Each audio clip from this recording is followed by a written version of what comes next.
What can I say after that? Except that I don't live in Brazil. For the few of you who happen to be from Brazil, you might be surprised. I'm sorry. You might be surprised to hear I'd moved back. But no, I live in Hawaii at the moment, have lived in Brazil.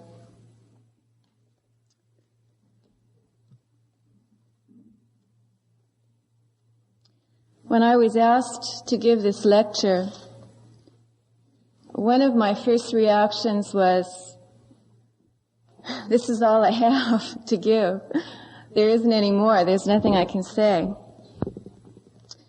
But as I thought about it and considered the effect that this project, which went on for more than 4 years, has had in my life, the questions that it has opened up for me, the areas of concern that it has opened up for me, one subject stood out above all the others, and I realized that it was one that I had not really dealt with fully in the book for a very good reason.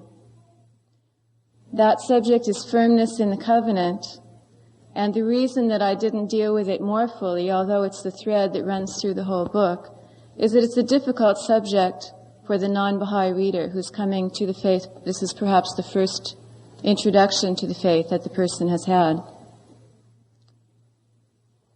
I mention it, and it's implied. I think those of you who've read the book will feel that it is a central theme, but it wasn't developed. And as Wilma said, I'm now serving as an auxiliary board member, and I say that only because it came as quite a shock to me. No one expects to be appointed to such an institution. And when I was considering my new responsibilities for protection of the faith, the covenant, of course, was one of the main themes that I had to concentrate on.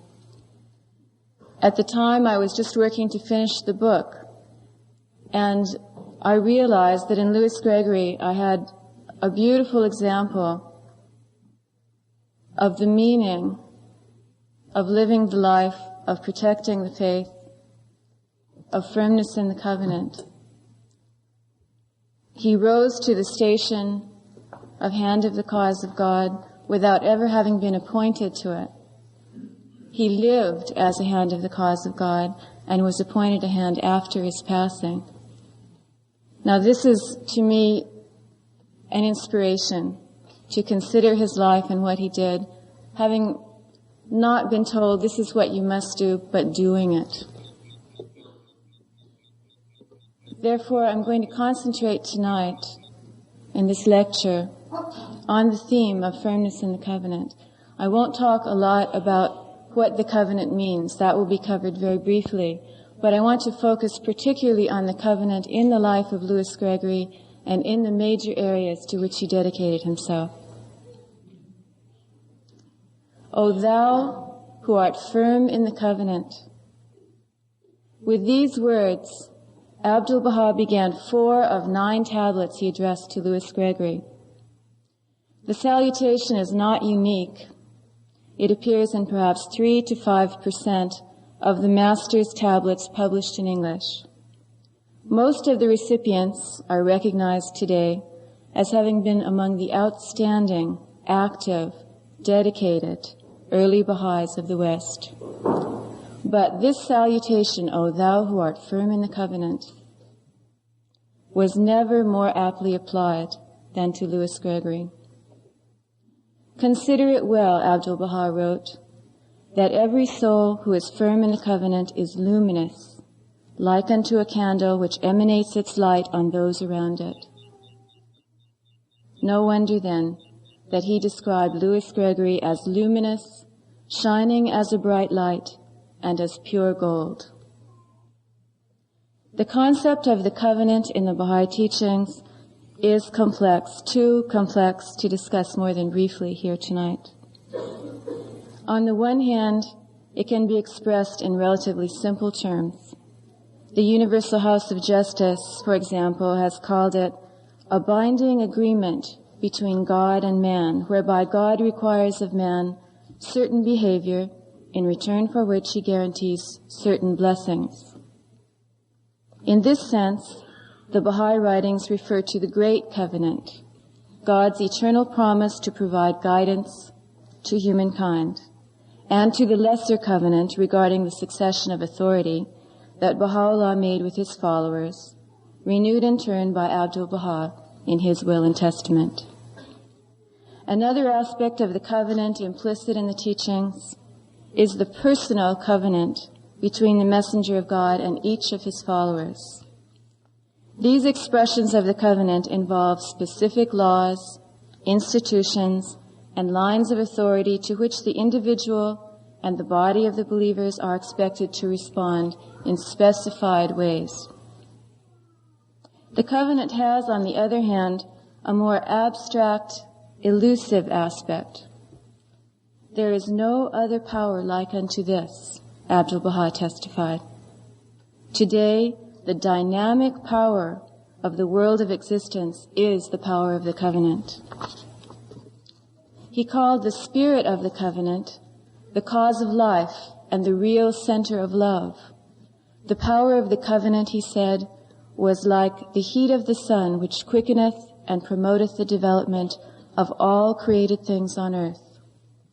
Repeatedly, he used the analogy of a body in which the power of the covenant was like the pulsating power in the arteries of the body of the world, like the main artery in the body of the universe, energizing and invigorating all beings.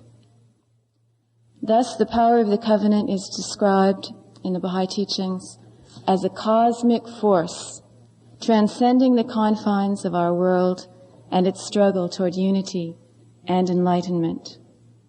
If it be considered with insight, Abdul-Baha taught, it will be seen that all the forces of the universe, in the last analysis, serve the covenant. In the future, it shall be made evident and manifest. When Louis Gregory encountered the Baha'i faith in the early 1900s, the Western Baha'is recognized the power in Abdul-Baha, but had relatively little understanding of its source. Neither their religious backgrounds nor the limited Baha'i literature then available to them prepared them to grasp the complexities of the Baha'i teachings on the covenant, or the full implications of Abdul-Baha's station as the designated center of the covenant. Indeed, even today, after more than 80 years of exposure to these concepts, and with a wealth of translated writings at hand, this development, unique in religious history, is difficult enough to understand. Louis Gregory, like most of his contemporaries, had from his first contact with the Baha'is felt Abdul-Baha's influence. But by the Master's own account, the changes in Louis Gregory up to 1911 were overshadowed by the experience of his pilgrimage in that year. If for the first 2 years of his Baha'i life, from 1909 to 1911, he had shown faith and assurance in the Master's words, faith and assurance. Through pilgrimage, he had found firmness and steadfastness. These are the words of the Master regarding Louis Gregory after his pilgrimage. Louis Gregory had gained an awareness of the covenant and its power that few of his fellow believers shared, especially before the Master traveled in the West in 1912. In an article in Star of the West entitled Impressions of Abdul-Baha while at Ranleh, Mr. Gregory conveyed something of the challenge of comprehending Abdul-Baha's unique station. And I quote, "Today the happiness and peace of the glory of God, Baha'u'llah, are reflected in the clear mirror of Abdul-Baha. Thus, by meeting him, one meets all the prophets and manifestations of cycles and ages past. It is difficult for one to realize at the time, or for a long time afterwards, the true honor of such a meeting. To one who realizes even faintly who this servant of God is and what powers he represents, such a meeting is high above all the honors of earth." but no soul can give adequate testimony of what Abdu'l-Baha may be to any other soul. With mental and spiritual horizon more or less limited, each pilgrim discerns, according to his capacity, the majesty and power that radiate from the center of God's covenant. At Ramle, Abbas Effendi might at times be seen walking about the streets. Oft times he would ride upon the electric tramway, making change and paying his fare in the most democratic fashion. His reception room was open to believers and non-believers alike. Thus, in one way or another, thousands of persons had opportunity to see Abbas Effendi. But among these, how few perceived Abdu'l-Baha. Mr. Gregory closed his account by saying, "Thus the friends of the cause may catch a glimpse of what is in store for them if he visits America. Nor should we spare any pains or hesitate at any sacrifices to ensure his coming." The Master himself had encouraged Louis Gregory to write about his experiences. In A Heavenly Vista, the account of his pilgrimage that Louis Gregory eventually published in booklet form, he told of a special interlude with Abdu'l-Baha. April 13th, he wrote, "During luncheon at the Victoria, the Egyptian waiter, who seemed always pleased to give me information about Abdu'l-Baha, advised me that he was in the hotel. About 2 o'clock, I sought his room, finding him alone. His smile of welcome was beautiful to see. He was occupied in looking over his correspondence, and for about an hour no one else came. It seemed a great privilege to be alone with him, and I was impressed with his simplicity as never before. I also felt a longing for greater capacity to serve the cause. My notebook was in hand, and Abdu'l-Baha advised me to write. I told him that I valued the privilege, as the friends in America would be interested in all that I could see and hear. He permitted me to write with as much freedom as desired." Thus, Mr. Gregory returned to America as one of the heralds of the covenant. He had gained a deep understanding of Abdu'l-Baha's station, along with the will to communicate his vision to others and the Master's permission to do so. Yet the experience was more than one of increased understanding and assurance for Louis Gregory. Something extraordinary had happened. That mysterious, invisible, penetrative aspect of the covenant had become the motive force of his life. He received another life. These are the words of Abdu'l-Baha. He received another life and obtained another power, Abdu'l-Baha observed. He became quite another Gregory, a new creation. The power of the covenant pulsated within him. Its radiance illumined his face. For the next 40 years, until the last moment of his life, he exemplified the specific behaviors that one associates with a Baha'i who is firm in the covenant. But even more, he revealed in the essence of his being the effects of that added, indefinable, cosmic dimension of the covenant. Louis Gregory not only heralded the covenant, but he became an example of its transforming power. Firmness in the covenant was central, both in theory and in practice, to the fields of Baha'i activity to which he devoted himself, first as a proponent of the oneness of mankind, second as a teacher, and third as an administrator. In each of these areas, his work was directed and confirmed by Abdu'l-Baha, the center of the covenant, and by Shoghi Effendi, his appointed successor, through whom the authority of the covenant continued its unbroken flow. Louis Gregory was steadfastly devoted to both, unfailingly responsive to their wishes. As his life of service unfolded, it became in itself an illustration of the dynamics of firmness in the covenant, as indicated by this statement by Abdu'l-Baha. Whoever is firm in the covenant and the testament is today endowed with a seeing eye and a responsive ear, and daily advances in the divine realm until he becomes a heavenly angel.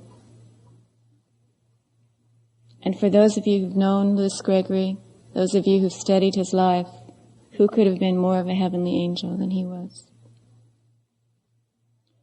The oneness of mankind in the Baha'i teachings is directly linked with the covenant. Abdu'l-Baha stated, "It is indubitably clear that the pivot of the oneness of mankind is nothing else but the power of the covenant." In 1909, in his first tablet to Louis Gregory, the Master wrote, "I hope that thou mayest become the herald of the kingdom, become the means whereby the white and colored people shall close their eyes to racial differences and behold the reality of humanity." He closed by expressing the hope that, like unto a candle, thou mayest be enkindled in the world of humanity, and like unto a star, thou mayest shine and gleam from the horizon of reality, and become the cause of the guidance of both races. During his pilgrimage, Louis Gregory asked, "What is the will of Abdu'l-Baha concerning this unworthy servant?" The answer was, "Work for unity and harmony between the races." The Master gave impetus to this work by encouraging Louis Gregory's marriage to Louisa Matthew. Without fanfare, without any crusading on their part in the cause of intermarriage, for Abdu'l-Baha had specifically disapproved either approach in their case. They were simply to be a potent demonstration of the Baha'i position on race. But because firmness brings its own confirmations, they were also much more. In their unity of purpose and mutual regard, they were linked, in Shoghi Effendi's words, in loving cooperation, even when their fields of service were on different continents. Their relationship exemplified the kind of unity that Abdu'l-Baha upheld as the ideal in a tablet to Louis Gregory written in 1919. "Strive with heart and soul," the Master wrote, "in order to bring about union and harmony among the white and the colored, and prove thereby the unity of the Baha'i world, wherein distinction of color finds no place, but there hearts only are considered. Praise be to God, the hearts of the friends are united and linked together, whether they be from the Orient or the Occident, from North or from South, whether they be German, French, Japanese, American, and whether they pertain to the white, the red, the yellow, or the brown race. Variations of color, of land, and of race are of no importance in the Baha'i movement. On the contrary, Baha'i unity overcomes them all and does away with all these fancies and imaginations." And in his last tablet to Louis Gregory, he exclaimed, "Praise be unto God, that thou hast called the people to the oneness of the world of humanity. Praise be unto God, that thou hast gathered the colored and the white, the Jew and the Christian, at the fountain of the oneness of mankind. It is my hope that thou wilt always be confirmed." Abdu'l-Baha, in the purpose he set before Louis Gregory, in the marriage, the interracial marriage he encouraged, in the tablets he wrote to white Baha'is praising Mr. Gregory, in the act of seating Louis Gregory in the place of honor at his side, in innumerable ways, Abdu'l-Baha made his loyal follower a focus of his efforts to promote the oneness of mankind. During the years that followed, under the guardianship even though Louis Gregory and Shoghi Effendi never met during those years. The pattern continued with a new stamp. Shoghi Effendi recognized Louis Gregory as, and I quote, "the exemplary exponent and the ablest champion of this noble ideal that animates our faith." In personal correspondence with Louis Gregory, the Guardian consistently supported the oneness of mankind and encouraged an intensification of race unity activities. He maintained this position no less during the mid-1920s and the later 1930s, both periods of lagging progress by the North American Baha'is in their attempts to come to grips with racial prejudice. In 1926, for example, the Guardian wrote Louis Gregory, through his secretary, "In connection with the idea of certain of the friends that now is not the time to teach among the colored, Shoghi Effendi feels that we should rather make an effort to help them in their hours of despondent feelings and to encourage them with the hopes of a brilliant future that awaits mankind." And in his own note penned at the close of the letter, the Guardian added, "The problem of reaching the colored races is vital and urgent and should be never neglected. We should ensure the steady and gradual development of our work in such an important field." Thus, the Guardian never left Louis Gregory in doubt as to the importance of persevering, even when no one else seemed to be listening. With the North American Baha'i community as a whole, Shoghi Effendi practiced what today we might call positive reinforcement. In 1927, when the newly appointed Amity Committee, with Louis Gregory as its secretary, composed its first circular letter, Shoghi Effendi immediately responded with his first major message on the subject of race, praising what he called the splendid document produced by the committee and posing in challenging terms the need for a supreme effort, and those are his words, to eradicate race prejudice among the Baha'is. The Amity work flourished for years after that message, with Louis Gregory in the forefront of activity. Then, despite Shoghi Effendi's consistent support, it gradually declined. After the National Amity Committee was abolished in 1936, the Guardian wrote Louis Gregory a letter that stressed the importance and urgency, I'm quoting, "the importance and urgency of the racial amity work that challenges and confronts the believers in that continent." Mr. Gregory shared the letter with the National Spiritual Assembly of the United States and Canada, to no apparent effect. Finally, with nothing positive to reinforce, Shoghi Effendi brought the problem of racial prejudice to the fore once again by addressing it at length in the Advent of Divine Justice and calling it the most vital and challenging issue confronting the Baha'i community at the present stage of its evolution. Louis Gregory's activities and concerns were thus fully vindicated. He was returned to the National Assembly for the first time in 7 years, and also to a new National Race Unity Committee. Thus began a period of considerable progress, with Louis Gregory still in the role of standard bearer that he had been given by Abdu'l-Baha so many years before. In Louis Gregory's mind, as in the writings themselves, the cause of racial unity was clearly related to the covenant and to Abdu'l-Baha as its center. In concluding his account of his pilgrimage in Star of the West, Mr. Gregory had observed, quote, "The reality of Abdu'l-Baha is found by promoting that which tends to unity and harmony." He never minimized the difficulty of achieving this aim, however.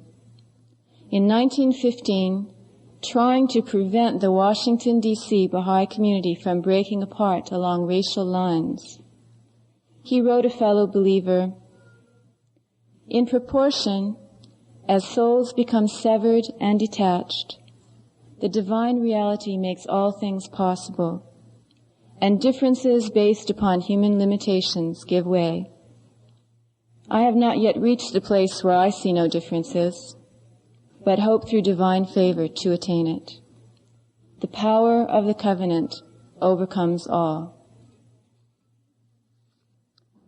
He repeated the same emphasis on the covenant in describing the presence of a white Baha'i at a meeting in a black school in the South. "Her radiant, smiling face," he wrote, "made a deep impression to those present of the power of the covenant, which thus brought two races together in a city where the race problem is acute."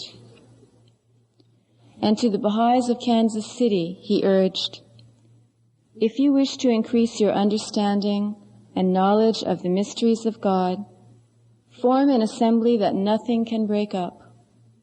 Teach others the ideal path. In time, you will fill Kansas City with sweetness and light and become the means of human solidarity there.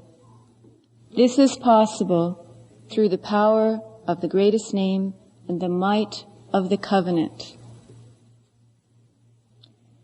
It did not surprise Louis Gregory when efforts by the Baha'is to work for racial harmony were successful. Such efforts benefited from a direct line to the covenant. He wrote in 1928, "The amity work seems everywhere greatly confirmed and blessed, and is helping the assemblies to get together and solve other difficult problems. As the invitation for this work came from Abdu'l-Baha himself, we should expect fine results in trying to move in the direction of his will." Louis Gregory applied the same rationale, albeit with some reluctance, to his own activities for race unity. "It is clearly my duty to keep this matter before the attention of the public as far as possible and without causing inharmony," he wrote. "My regret is that my own powers are so inadequate to the great needs of the world, and I can only make an effort and depend upon God." Although he preferred to see others play a leading role, especially whites like Agnes Parsons or Dorothy Baker, who had, in the eyes of the public, nothing to gain by advancing the cause of racial unity, he always accepted his duty, as he regarded it, with grace. He applied to himself, whenever necessary, the desire to lighten the burdens of the Baha'is that he once shared in a letter to Alfred Lent. "Merchants," he wrote, in advertising their wares, "bear heavily upon the comfort, convenience, and happiness they bring the purchaser, lightly upon the expense, which is ever a mere trifle. Our tendency is, I fear, to accentuate unwittingly the burdens the friends must carry, rather than the joys of service and sacrifice. The greatest of all things is to move the hearts. Thus every effort is joyful, and every burden is light." If his burdens ever seemed to outweigh his joys, Mr. Gregory could recall his first tablet from Abdu'l-Baha. "Do thou not look upon thy limited capacity," the Master had written. "Look thou upon the bounties and providence of the Lord of the Kingdom, for his confirmation is great, and his power unparalleled and incomparable." The second major area of service in Louis Gregory's life, teaching, is also closely linked with the covenant. In the tablets of the Divine Plan addressing the Baha'is of the United States and Canada, Abdu'l-Baha gave several conditions for the attainment by a Baha'i teacher of the station of apostleship. The first condition is firmness in the covenant of God, he stated. In the beginning, one must make his steps firm in the covenant, so that the confirmations of Baha'u'llah may encircle from all sides. The cohorts of the Supreme Concourse may become the supporters and the helpers, and the exhortations and advices of Abdu'l-Baha like unto the pictures engraved on stone, may remain permanent and ineffaceable in the tablets of the hearts. Abdu'l-Baha always encouraged Louis Gregory to teach, both to bring the message of Baha'u'llah to the public and to deepen the understanding and spirit of the Baha'is themselves. I want the friends to know you, the Master once told him. In a tablet dated January 9, 1917, but because of wartime disruptions received nearly 2 years later, Abdu'l-Baha commended Mr. Gregory for his teaching efforts. O thou who art firm in the covenant, thou hast written that thou hast traveled to the different parts of the United States, and in great assemblages and public meetings hast called the people to the kingdom of God. Ere long thou wilt observe the results of this service, and thou wilt obtain the utmost joy and happiness. Endeavor as much as thou canst. Do not ask for one moment of rest. Strive by day and by night.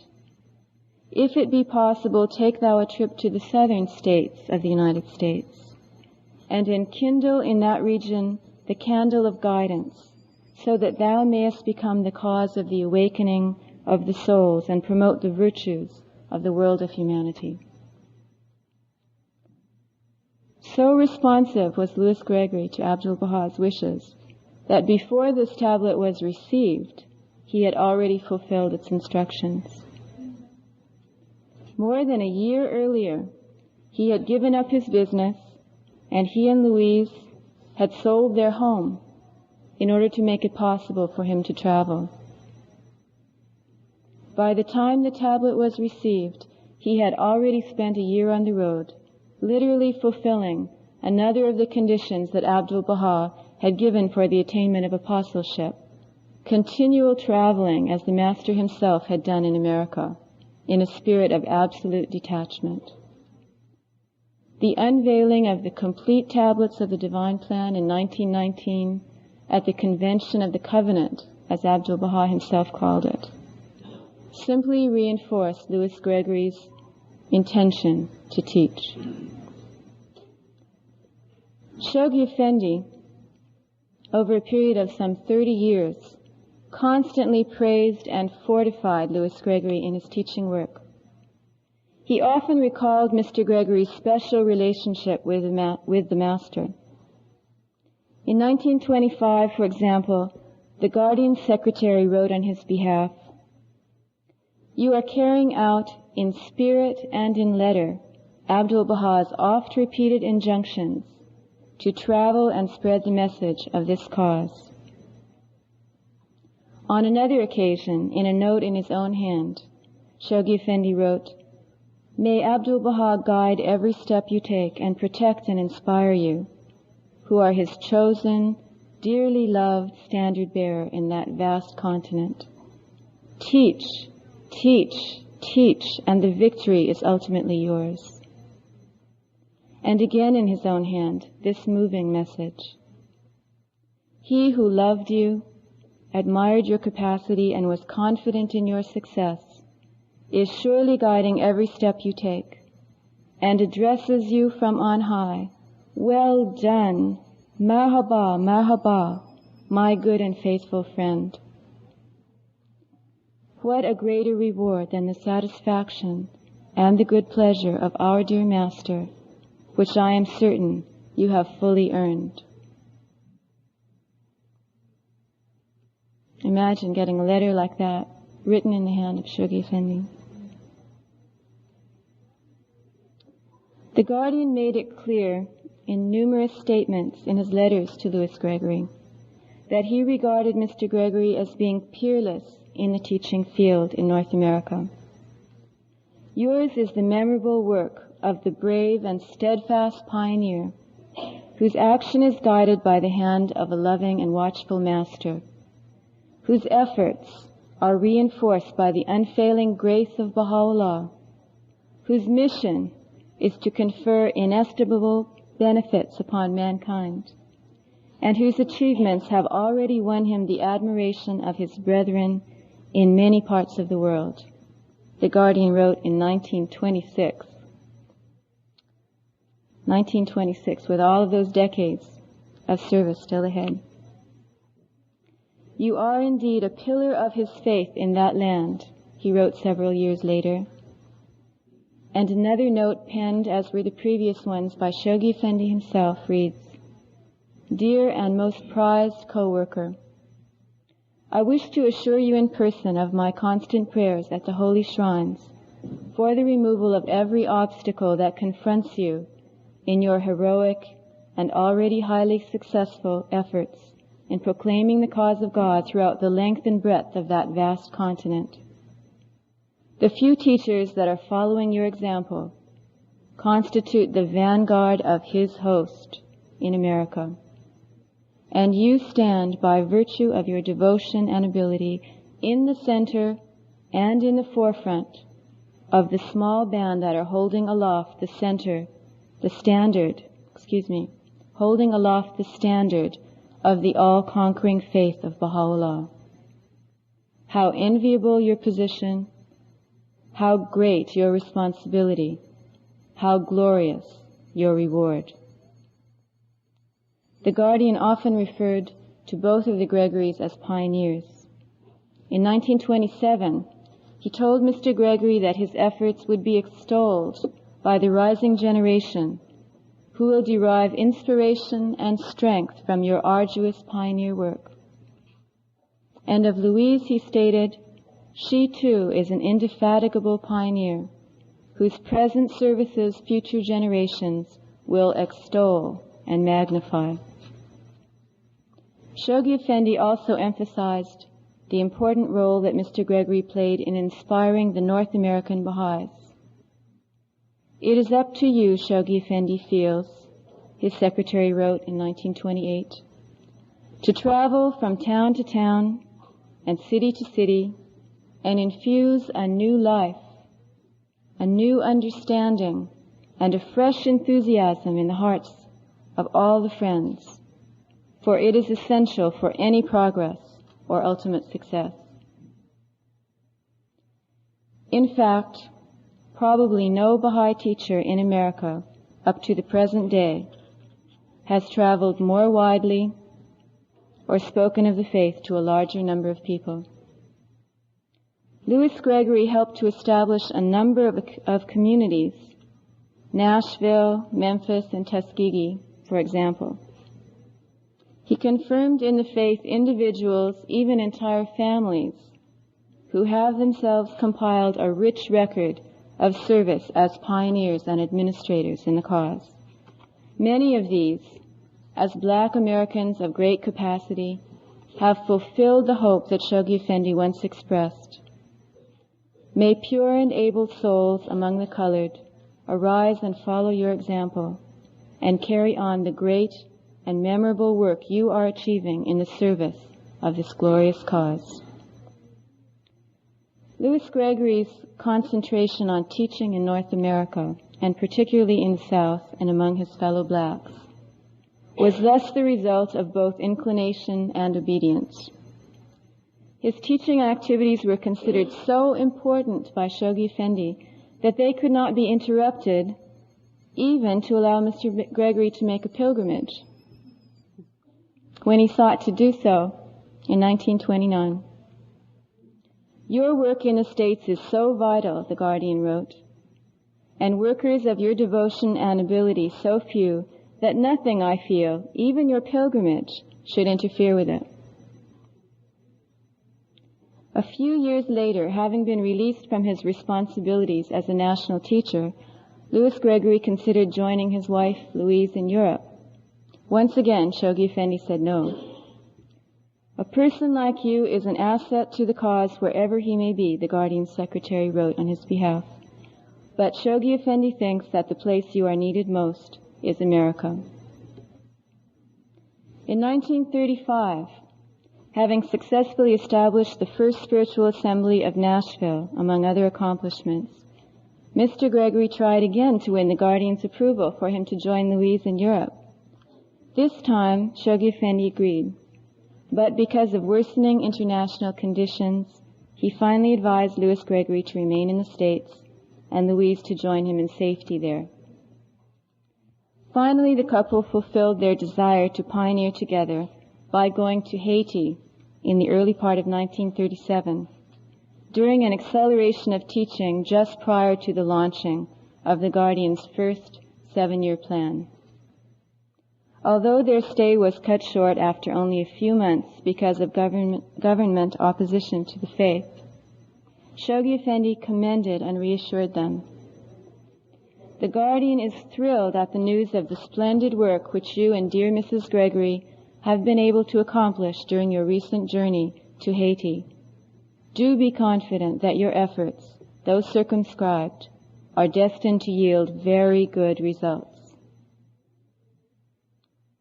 Throughout Louis Gregory's long Baha'i life, teaching was the one activity into which he threw himself without hesitation.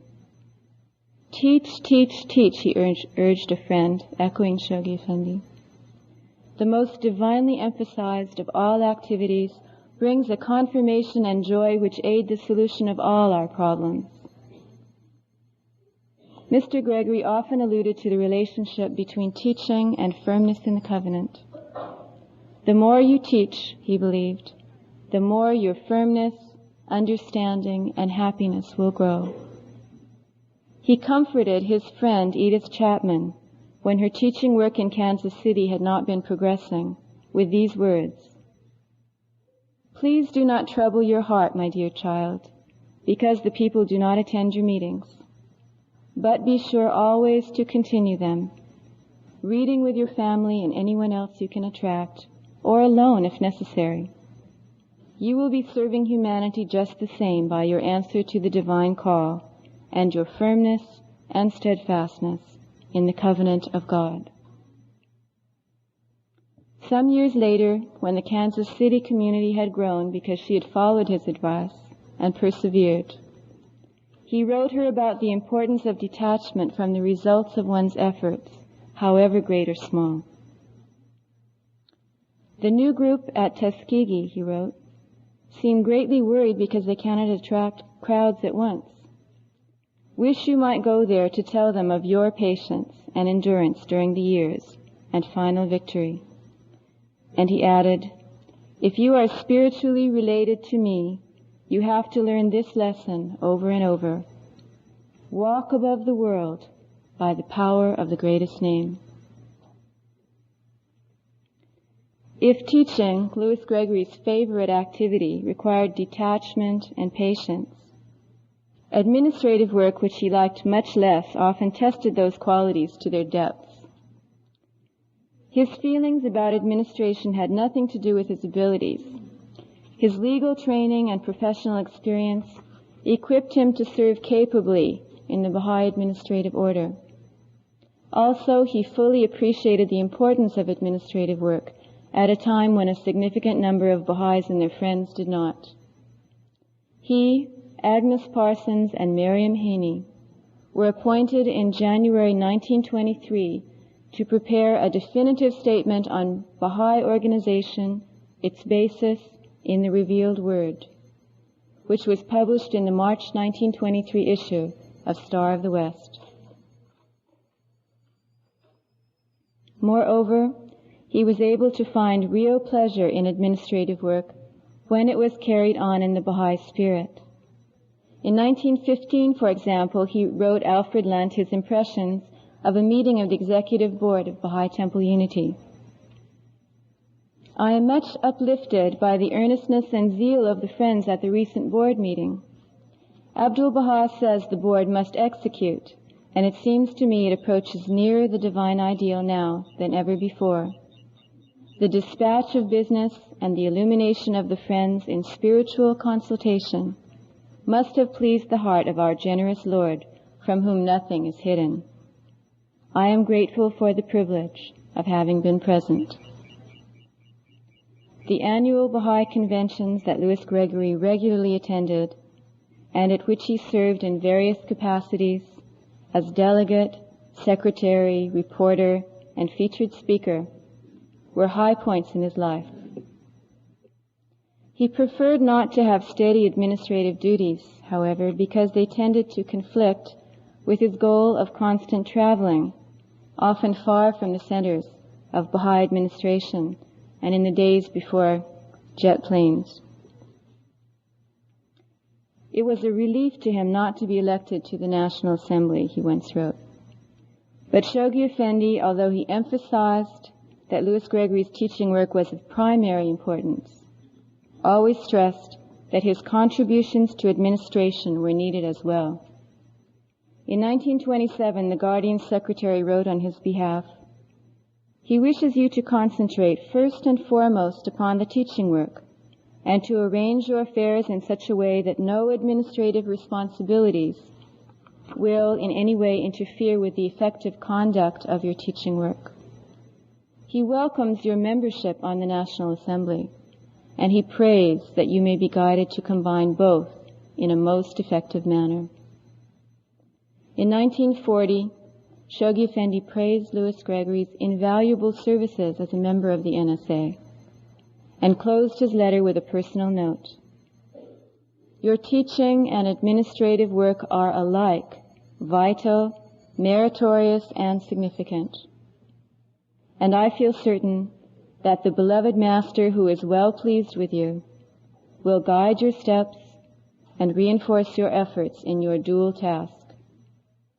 Persevere and be ever confident, happy, and grateful." In another note, written a few years later, he commended Mr. Gregory's stewardship, a term he later associated with the hands of the cause. "Your magnificent services, the spirit of exemplary stewardship you so clearly manifest in all of your activities and manifold services, are assets that I prize and of which I feel increasingly proud. I truly admire the nobility, the devotion, the perseverance, the distinction with which you serve the cause of Baha'u'llah." Even when the workings of the administrative order posed severe personal hardship, as occurred when his subsidy as a national teacher was terminated, Louis Gregory remained absolutely steadfast in the covenant.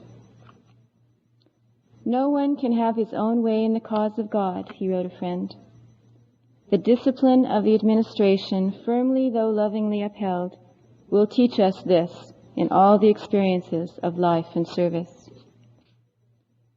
Recognizing the remarkable way in which Louis Gregory met this challenge and continued his teaching work despite financial hardship through the Depression years, Shoghi Effendi wrote, "The spirit you have so strikingly manifested, and the devotion and loyalty you have so clearly demonstrated to the basic tenets of our beloved faith in the midst of such stress and trial are qualities that I most dearly cherish and for which I am truly grateful." In Louis Gregory's early years on the National Spiritual Assembly, from 1922 to 1924, as he once told Alfred Lent, he had taken on the administrative burden because of his overriding concern for two vital needs: to protect the cause at a critical time in its development in North America, following the passing of Abdu'l-Baha, and to promote the oneness of humanity during a period of deep racial tension. With regard to the first of these issues, he played an important role during the initial years of the guardianship, when the challenges to Shoghi Effendi were so severe and his powers of leadership, conferred as they were by the center of the covenant himself, were not yet fully appreciated by a community that had identified itself so closely with Abdu'l-Baha. In February 1923, Louis Gregory brought to the attention of the National Spiritual Assembly a recent book that Reality magazine had advertised as being, quote, "of special interest to students of the Baha'i movement, a book every Baha'i should own," end quote. His experience over a number of years with the authors of the book and their attitudes which had found their way into print in the magazine they published, alerted him to possible danger. Ruhir Khanum has observed in The Priceless Pearl, "At that time, the magazine Reality was a Baha'i organ, and in its columns were published news of the covenant breakers and their activities. This greatly distressed the wiser and more experienced believers, particularly those who had had the privilege of knowing Abdul-Baha personally, but left the young, inexperienced, and, quote, liberal-minded, unperturbed and unaware of their danger." Mr. Gregory, on obtaining a copy of the book, found it characterized, in his words, by subtle finesse under the guise of great devotion to Abdul-Baha. The joint authors were, he stated, united in their, and I'm quoting, elaborate denunciation of Baha'i organization and their denial of any succession to Abdul-Baha, either sole and in person, or several and organized.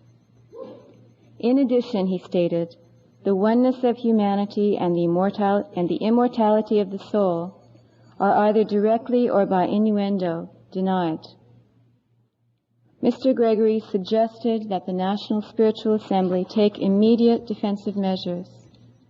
In closing, he shared these words on the need for minimizing the damage done by those who attack the covenant. The thought that inharmony so persistently remains in the cause is enough to overwhelm one with grief. My veritable belief is that this condition will never be removed until the root of disintegration is separated from every Baha'i circle. And this was at a time when there was no action as yet being taken when this root of disintegration existed. If now I have written too much, pardon is asked. My hope is for the peace and happiness of all, but this can be secured only by limiting the influence of those who would do eternal harm.